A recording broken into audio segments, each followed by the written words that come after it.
So now we are going to see what happens with the finished panel, how it ends up in the online graphic novel. Now, this is our finished panel, and this here is the layout file in which I assemble all the panels. This is the layout file of chapter 1, like you can see, and just in order to show you how it works, I will replace this panel here, panel 54, with our new panel. And in order to do that, the first thing I have to do, the first thing I have to do is to bring our new panel into the right size. So what I'm doing is I'm flattening the whole panel, bring up the image size dialog, and bring the size down to the final size for the graphic novel. You may remember that we have scaled the whole thing up 300% in order to work on it, and now I am bringing it back to 640 by 480 pixels. After the image is scaled down, I normally perform a little unsharp mask. That is an effect that sharpens everything, which is quite a nice, which creates quite a nice and crisp look for the final layout.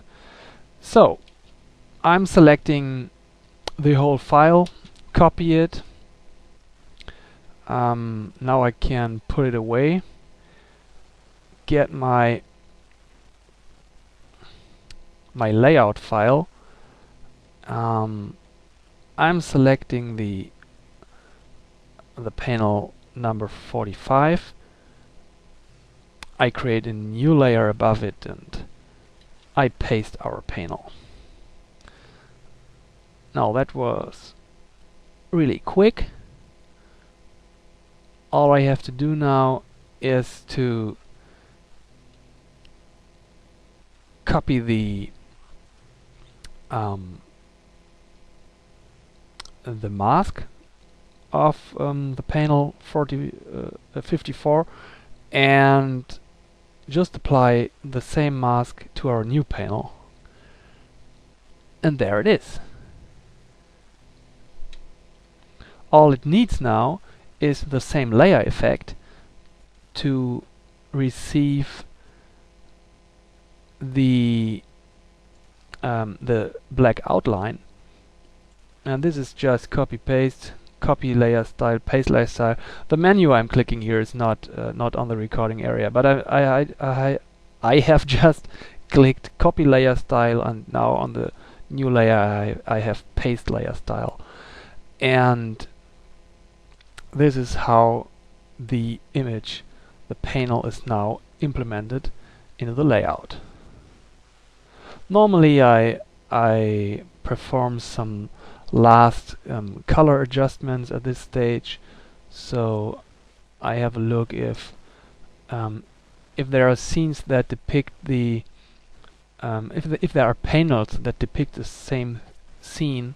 By doing this final color adjustments, I make sure that throughout the scene the colors are the same.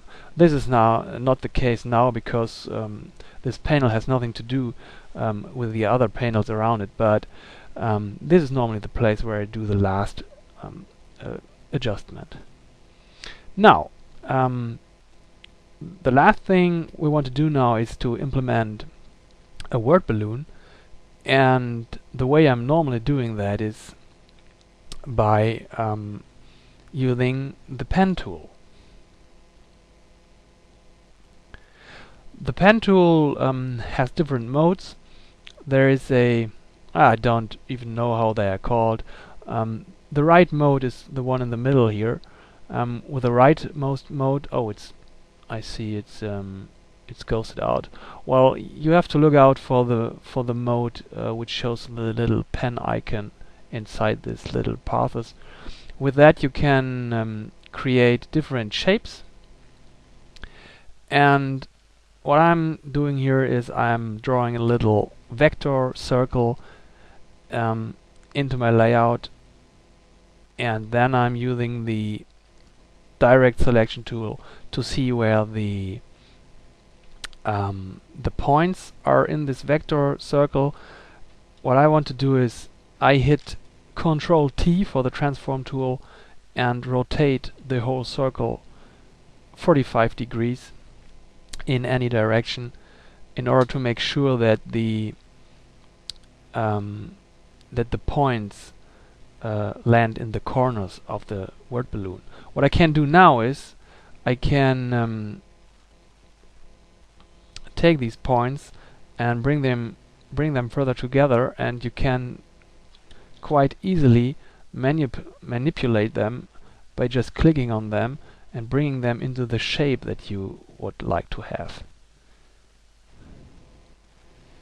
So this is the shape of the most that I use in most of the word balloons in the Wormworld Saga. It's a it all comes from a circle, and then I'm manipulating the curves like you just saw, and I want to have 2 word balloons in here, and in order to know where I have to put them, I will create the text first. So I'm using the text tool, and now this is a bit special because this is quite a dark scene. I will create white text in order to place it in the scene, and normally of course at the end the text will be black, but if I would be putting black text on this background, I wouldn't see where it goes. So the first word balloon is going to say, oh wait a minute, I have to choose the right font. I'm using some comic fonts from Blambot, and the first word balloon is going to say don't worry, Wiggins. Yeah, that's the wrong font, I guess. That's the right font, and the size is going to be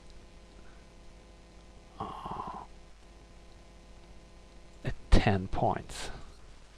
So don't worry, Wiggins. And I'm going to duplicate this type layer in order to have a second type layer, and into that I'm going to write the sword is right under my pillow. So what he's trying to tell his cowardly cat is that he shouldn't worry about monsters that come in the dark, because Jonas has his magic blade right under his pillow. And now I'm trying to decide how to lay out this text. I guess I will do something like this, or better like that, or much better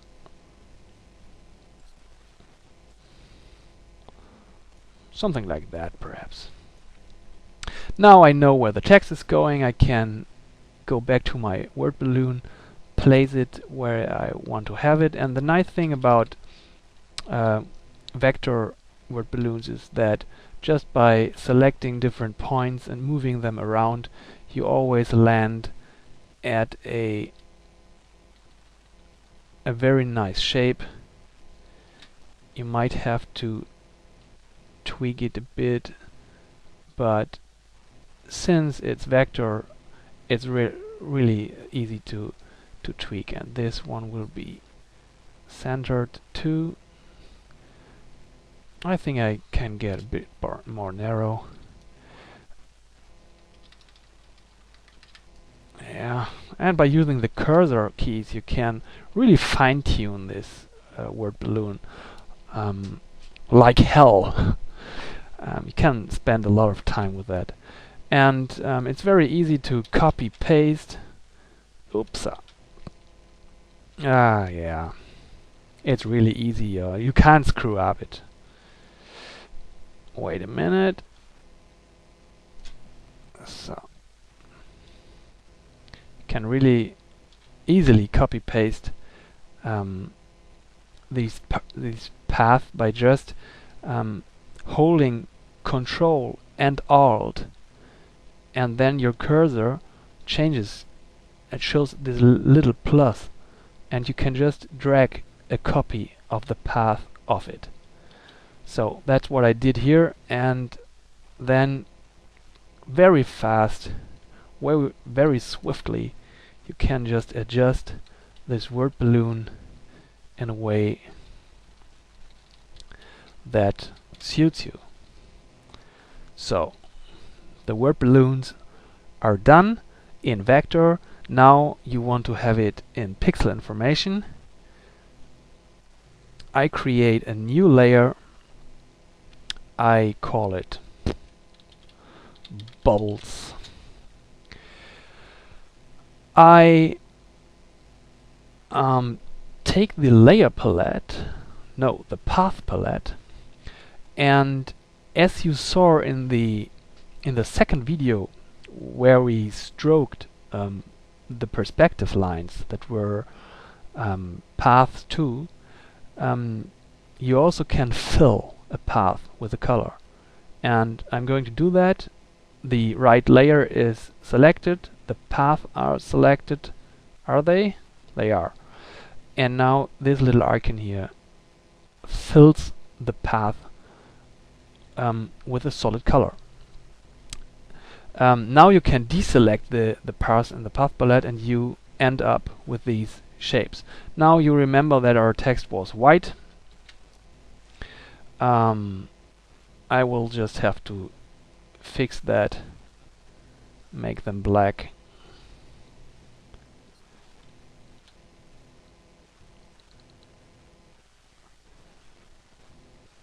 And